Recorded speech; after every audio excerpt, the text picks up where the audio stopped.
Pour ne rien manquer, abonnez-vous maintenant. Sud Radio, tous au jardin. Bonjour Mickaël Lebré. Bonjour Jean-Marie. Responsable des collections végétales chez Promesse de Fleurs. C'est vraiment le meilleur moment, non, pour les jardiniers en ce moment? C'est magnifique, les jardins. On est d'accord? Ah oui, là c'est parfait. On a une super météo, c'est humide.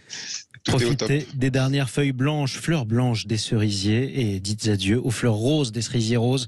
Qu'est-ce que c'était beau cette semaine. Quoi qu'il en soit, on va parler de ces mini-mottes qui, d'après vous, ont un maxi-effet. Alors, tous les jardiniers s'affairent au jardin. Plusieurs formats de plantes s'offrent à eux. Vous connaissez les semis, les plantes en pot, les godets, les plantes en godet. Mais est-ce que vous connaissez les mini-mottes ce matin, Mickaël? Vous nous expliquez ce que c'est. C'est quoi les mini-mottes? Bah oui, alors les mini-mottes, c'est un produit que l'on trouve en ce moment dans certaines jardineries. Donc c'est un type de plant qui va être intermédiaire entre la graine et la plante en pot. Bon, tous les jardiniers confirmés connaissent et pratiquent le semis. Certains les réussissent avec beaucoup de succès, mais d'autres les ratent, soit par manque de pratique, soit par manque de temps.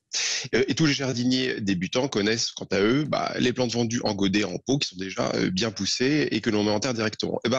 La mini-motte, c'est le stade intermédiaire entre le pot et la graine. En fait, c'est un jeune plant de quelques centimètres que l'on va faire germer donc c'est une graine qu'on va faire germer dans une alvéole, une petite alvéole qui va être remplie de terreau et en poussant, ça va nous faire une petite plantule avec une tige de quelques centimètres de long, quelques feuilles et ensuite, ces fameuses mini-mottes vont être proposées en jardinerie.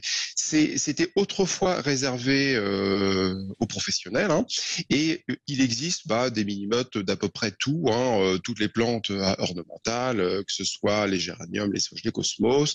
Et on trouve aussi beaucoup de mini-mottes de plantes aromatiques et potagères, comme le thym, l'origan, la tomate et la courgette.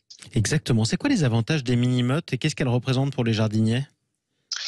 Alors en fait, c'est surtout à la fois facile à réussir et plus économique. C'est-à-dire que les mini-mottes, elles vont avoir l'avantage principal de supprimer l'étape parfois difficile et technique de la germination de la graine. C'est pas toujours évident de réussir un semis. Il y a plusieurs facteurs qui sont à prendre en compte, comme la période précise pour le semis. Il y a des phénomènes de maladie sur les semis, comme la fonte, les semis qui filent. Bref, c'est quand même un peu technique et la mini-motte va offrir cet avantage-là.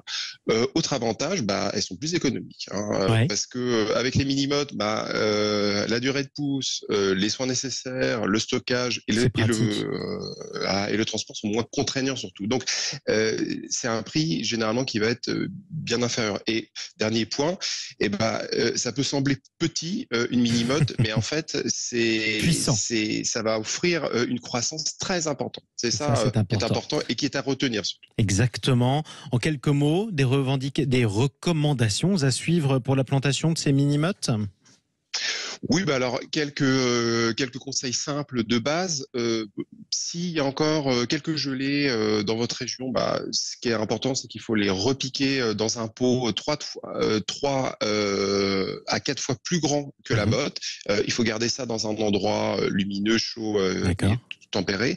Et même si le printemps est bien installé dans votre région, moi je vous conseille quand même d'attendre quelques semaines que les seins de glace soient passés pour les planter. Deux derniers conseils. Le choix du contenant, c'est quand même assez important. Il faut savoir que 5 mini-mottes ornementales, on peut faire une jardinière d'environ 60 cm de long, donc c'est quand même pas mal.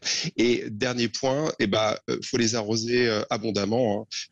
Si c'est sec, faut les humidifier. Et la clé du succès, c'est de l'eau, de la chaleur et de la lumière pour que ça pousse et que ça déborde de fleurs ou de fruits Exactement. dans le courant de l'été. Voilà. Et beaucoup d'amour. Toujours venant des jardiniers, vous parliez des seins de glace. Cette année, ça tombe le 11 mai et du 11 mai au 13 mai. Pardonnez-moi. Comme ça vous fait un bon repère. Merci beaucoup, Mickaël Lebré, responsable des collections végétales de Promesse de Fleurs.